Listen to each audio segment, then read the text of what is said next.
Então, eu gostaria de saber o seguinte, diante disso que eu estou falando, eu gostaria de saber se tem grandes investimentos pela frente.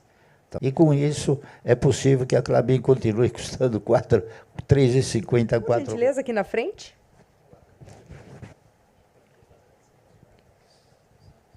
Obrigada. Meu nome é Luiz Barsi, eu sou um acionista cativo. Eu gostaria de cumprimentar pela apresentação.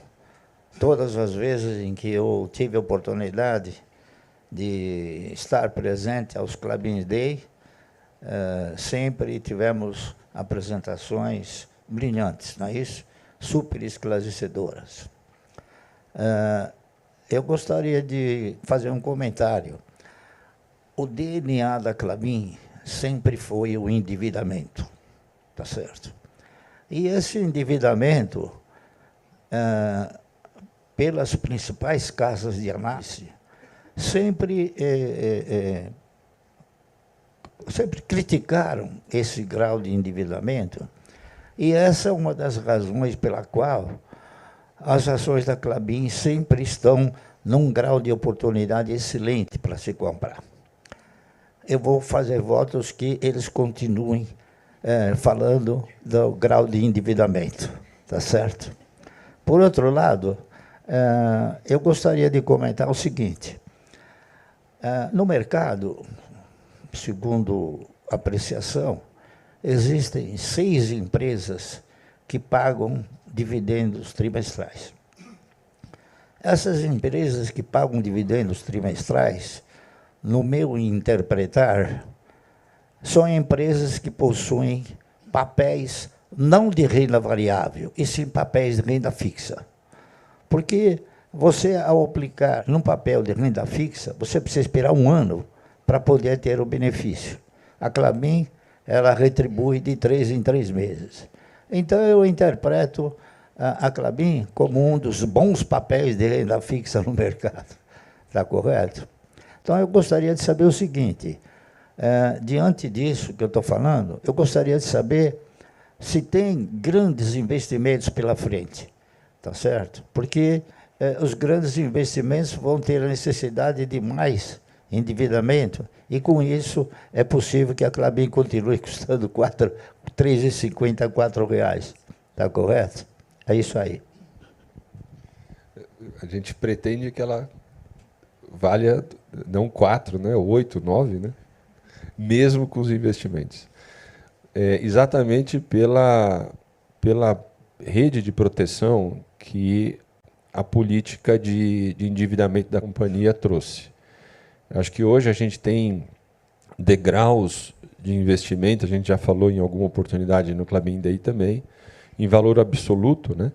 Para a gente fazer hoje um investimento, dado que o EBITDA gira em torno do número conhecido de mercado nos últimos 12 meses, mas sabendo que a curva de preços está muito ruim, etc., etc.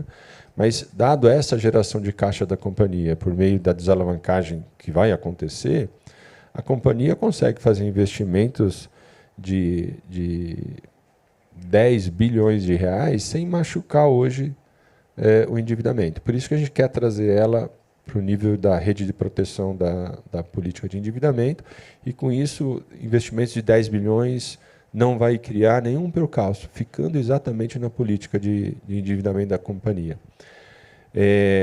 A companhia, eu citei aqui, né, seu Luiz, a gente capta 5,3%, os nossos custos de dívida é 5,3% em dólar, né? Não existe diluição na companhia desde 2016, se eu não me engano, 2014. Então, todo sócio que entrou na companhia, o EBITDA, nesses últimos 10 anos, a gente multiplicou por 2,5 vezes a geração de caixa, sem diluição de ninguém, captando a 5,3% em dólar e trazendo investimentos com 14% de retorno. Então, às vezes eu falo internamente que isso aqui é um private equity, né? Só que com dono, com visão de 20, 30 anos. Então, esse negócio é muito bom para quem está no papel. Eu não tenho nenhuma dúvida disso. Rapidamente, para falar do investimento, do endividamento, dado essa rede de proteção que foi colocada, estabelecida na política, os investimentos virão. Eu, particularmente, gasto de 2 a 3 dias na semana, não é da semana de 5 dias, é de 7, porque a gente trabalha muito de final de semana também. A gente gasta de 2 a 3 dias por semana falando de novos investimentos. O Sandro, que é o nosso grande, hoje está com um scanner ligado no Brasil, e a gente está muito focado na região sul, procurando terras boas para poder fazer crescimentos, e sim, a gente tem um portfólio de crescimento na companhia, eu falei aqui, de alguns milhões de toneladas nessa região de alta produtividade. A gente só precisa escolher o momento de anunciar, de levar para o conselho e depois anunciar.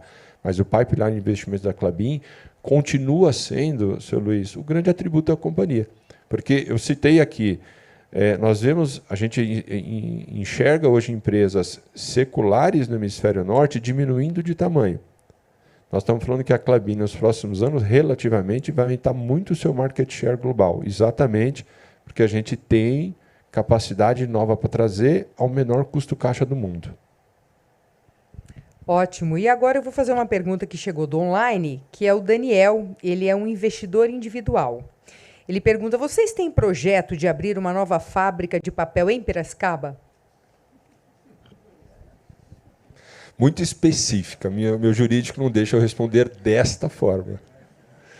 Mas existe um investimento já falado publicamente para nós, que a gente estuda, sim, no município de Piracicaba, ali uma unidade de papel reciclado, que seria uma máquina mais ou menos do porte da máquina 27, umas 450 mil toneladas ou mais, no site do Figueira.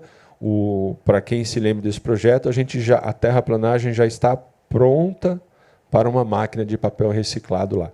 O que vai de fato fazer com que essa máquina exista é os preços de exportação. Se os preços melhorarem, a gente vai querer ter manter o nível de exportação hoje que a gente tem de 40 a 45 mil toneladas mês de kraftliner, e para manter isso, se o mercado brasileiro cresce por PIB, a gente vai ter que trazer capacidade de reciclado nessa região. Bom, agora a pergunta para a Gabriela vem do Lucas Gabriel Weber. Ele é investidor também individual, e ele diz: bom dia, parabéns pela apresentação. Os dividendos anunciados ontem devem contemplar a totalidade dos dividendos pagos aos acionistas no ano de 2026 ou devemos esperar novos anúncios? Bom, esse anúncio dos dividendos intercalares, ele contempla, como o Cristiano comentou aqui, a nossa disciplina com relação à nossa política financeira. Então, a gente sempre considera isso dentro dessa distribuição. Então, o que a gente tem de expectativa seja algo dentro dessa política para o ano que vem.